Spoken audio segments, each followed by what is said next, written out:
Hello dear students. Now in this class we are going to discuss about the Carnatic Wars.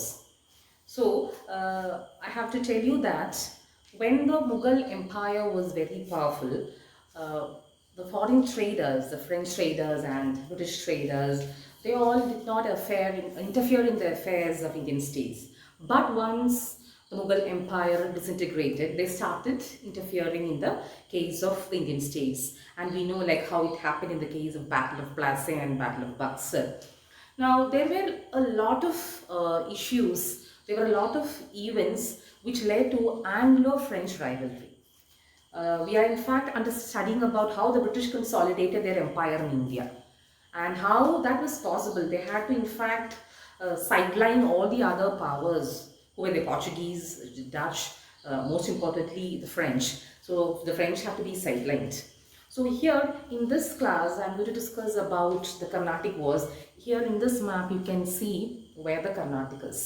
Hyderabad area, Nizaminte Hyderabad, അദ്ദേഹത്തിൻ്റെ territory, വാസൽസ്, അദ്ദേഹത്തിൻ്റെ കീഴിലുള്ള രാജ്യങ്ങൾ, Nawab of Arcot, അവരുടെയൊക്കെ പ്രദേശങ്ങൾ ആണ് ഈ എന്താ പറയുന്നത് കർണാട്ടിക് എന്ന് പറയുന്നത്. അപ്പം കർണാട്ടിക് യുദ്ധങ്ങളെ പറ്റിയിട്ടാണ് നമ്മൾ പഠിക്കാൻ പോകുന്നത്. വളരെ ചെറിയ ഒരു ക്ലാസ്സാണ്. So I'm not in fact going to the finer nuances or the details, just for you to know the three major Carnatic wars, how it happened, why it happened, and finally how it led to the supremacy of the British Empire, supremacy of the British power in India. Okay, so the Carnatic region is very clear to you, I hope, with this map. Now, let us see the Carnatic wars. എന്താണ് ഈ കർണാട്ടിക് യുദ്ധങ്ങൾ എന്ന് പറയുന്നത്? There were a series of military conflicts. ഒന്നല്ല, കുറച്ചധികം ഉണ്ടായിരുന്നു എന്നുള്ളതാണ്. They were mainly fought in the 18th century. Period നോക്കുവാണെങ്കിൽ 18th century എന്നാണ് പറയുന്നത്, 18ാം നൂറ്റാണ്ട്. ഇനി ഇത് എന്തിനു വേണ്ടിയിട്ടുള്ളതായിരുന്നു എന്ന് ചോദിച്ചാൽ ഇന്ത്യൻ രാജാക്കന്മാരുടെ പ്രശ്നം. അവർക്ക് പലർക്കും രാജാവാകണം, ബാക്കിയുള്ളവരെ കൊന്നിട്ടായാലും രാജാവാകണം. ഈ ഒരു അവസ്ഥയാണ് ഫോറിനേഴ്സ് വളരെയധികം മുതലെടുക്കുന്നത്. അപ്പം ഇത് രണ്ട് പവേഴ്സ് തമ്മിൽ ഇടപെടാൻ തുടങ്ങി. So the French and the British interfered in these affairs. Okay, that is what you can see here. The First Carnatic War. മൂന്നെണ്ണാണുള്ളത്. First Carnatic War period നോക്കുക, 1746-48. Now, the cause, you have to know that it did not have anything to do with an Indian reason. ഇത് ശരിക്കും പറഞ്ഞതിൻ്റെ കാരണം എന്ന് വെച്ചാൽ ഈ ഫ്രഞ്ചുകാരും ഇംഗ്ലണ്ടുകാരും ലോകം മുഴുവൻ round the globe they were fighting in the name of colonies. യൂറോപ്പിൽ മറ്റ് പലങ്ങളും അത് തമ്മിൽ പ്രശ്നമുണ്ട്, നോർത്ത് അമേരിക്കയിൽ പ്രശ്നങ്ങളുണ്ട്. അപ്പം the war of Austrian succession എന്ന് പറഞ്ഞൊരു സംഭവം യൂറോപ്പിലുണ്ടായി. ഓസ്ട്രിയയിൽ ആര് രാജാവാകും, രാജ്ഞിയാകുന്നത് മെറിയ ത്രേസ എന്ന് പറയുന്ന രാജ്ഞിയാണോ ആവേണ്ടത്? അപ്പോൾ രണ്ട് ചേരിയായി മാറി. ഒരു ചേരി ഇംഗ്ലണ്ടും മറ്റേ ചേരി ഫ്രഞ്ചുകാരും. അപ്പം ഇവരിങ്ങനെ രണ്ട് ചേരിയായി മാറിയപ്പം the repercussions were felt in the colonies too. അപ്പോൾ ഇന്ത്യയിൽ അതിൻ്റെ ഒരു പ്രത്യാഘാതം എന്ന നിലയ്ക്കാണ് യുദ്ധം ഉണ്ടാവുന്നത്. അല്ലാതെ ഇന്ത്യയിൽ ഒരു പ്രത്യേക കാരണം കൊണ്ടല്ല ഫസ്റ്റ് കർണാട്ടിക് വാർ ഉണ്ടാവും. അങ്ങനെ you could see these two sides clashed over a number of issues. They fought for their trading posts. Madras, Pondicherry, Cuddalore ഒക്കെ അങ്ങോട്ട് പിടിച്ചെടുക്കുക ഇങ്ങോട്ട് പിടിച്ചെടുക്കുക എന്നുള്ളതൊക്കെയാണ് നമ്മൾ കാണുന്നത്. പക്ഷെ എന്താണ് സംഭവിക്കുന്നത്? 1748 the war came to an end. ഇത് അവസാനിക്കുന്നതും ഇന്ത്യയിലെ റീസൺ അല്ല. It was with a treaty of എയ്ല ഷപ്പേൽ എന്ന് പറയുന്ന ട്രീറ്റി വെച്ചിട്ട് ആണിത് അവസാനിക്കുന്നത്, ഒരു യൂറോപ്യൻ ട്രീറ്റി. അപ്പം ഈ ഒരു ട്രീറ്റിയുടെ തീരുമാനം എന്താണ്? All over the world whichever territories England had conquered they would return into French. Whichever territory French had conquered they would return into England. അപ്പം എല്ലാവരും അങ്ങോട്ടും ഇങ്ങോട്ടും തിരിച്ചു കൊടുക്കുക എന്നുള്ളൊരു പോളിസി ആയി മാറിയപ്പോൾ സ്റ്റേറ്റസ് കോ അല്ലെങ്കിൽ ആദ്യത്തെ പോലത്തെ ഒരു അവസ്ഥയിലേക്ക് തിരിച്ചു പോയി എന്നുള്ളതാണ് നമ്മൾ കാണുന്നത്. So that is the first Carnatic war. അപ്പോൾ first Carnatic war increase the bitterness between England and France. അവർ തമ്മിലുള്ള സ്പർദ്ധ കൂടുതലായിട്ട് വന്നു. It showed how the European powers were interested in the affairs of Indian states. It exposed a weakness of Indian military, Indian rulers. അവരുടെ കയ്യിലൊന്നുമില്ല, പൈസ കുറച്ചൊക്കെ ഉണ്ട് എന്നല്ലാതെ they did not have a good military. It exposed the weaknesses of Indian rulers. Okay, Second Carnatic War. 1748-54 ആണ് period.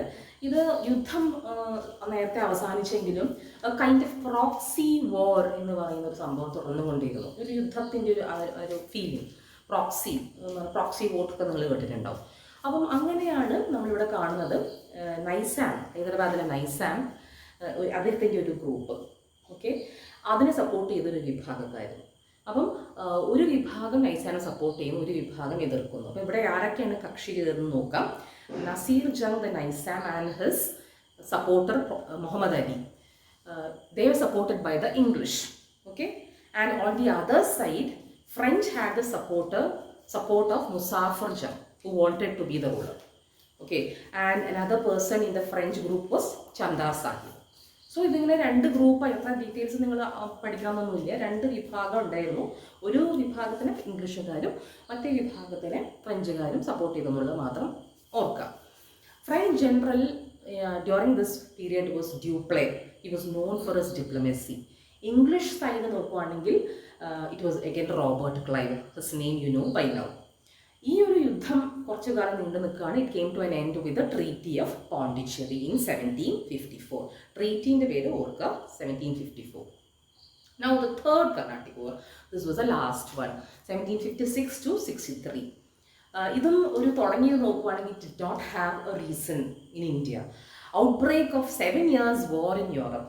നിങ്ങളൊരു പക്ഷേ സ്കൂളിൽ പഠിച്ചിട്ടുണ്ട് 7 years war എന്ന് പറയുന്ന സംഭവം യൂറോപ്പിലുണ്ടായി. അപ്പം ഇംഗ്ലണ്ടും ഫ്രാൻസും രണ്ട് ചേരിയായി. അപ്പം ലോകം മുഴുവനുള്ള അവരുടെ കോളനീസും രണ്ട് ചേരികളായി മാറും. Okay, that is how the third Carnatic war began. ഇനി യു കുഡ് സീ ഹൗ ഈ ഒരു അവസ്ഥയിൽ, ഈ ഒരു യുദ്ധത്തിൽ sir Eyre Coote was the general who in fact led the English forces and he defeated the French. Okay, French captain പേര് Comte de Lally ആയിരുന്നു. Okay, now Colonel Ayrcourt defeated Comte de Lally at the Battle of Wandiwash. Okay, Battle of Wandiwash 1760. Now ഇതിന് ശേഷം പിന്നെ ഇങ്ങനെ ഒരു യുദ്ധം ഇല്ലാത്ത അവസ്ഥയാണ്. പക്ഷെ യുദ്ധം ഒരു ഉടമ്പടി വെച്ചിട്ട് തീർത്തും ഇല്ലാതാക്കുന്നത് it was again the European event, that was a treaty of Paris. Okay, the peace of Paris in 1763, which put an end to the Third Carnatic War.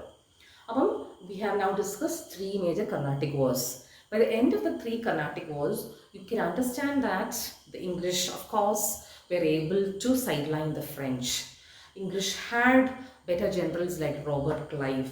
They had a better navy. They had the right approach towards things, and their force in fact possessed a lot of discipline, which the French perhaps didn't have much. And due to all these factors, English, they were successful in the Carnatic Wars. Now you can see how the French interference was considerably reduced after the Carnatic Wars in the south, and it was English, they who had the upper hand in southern India's affairs.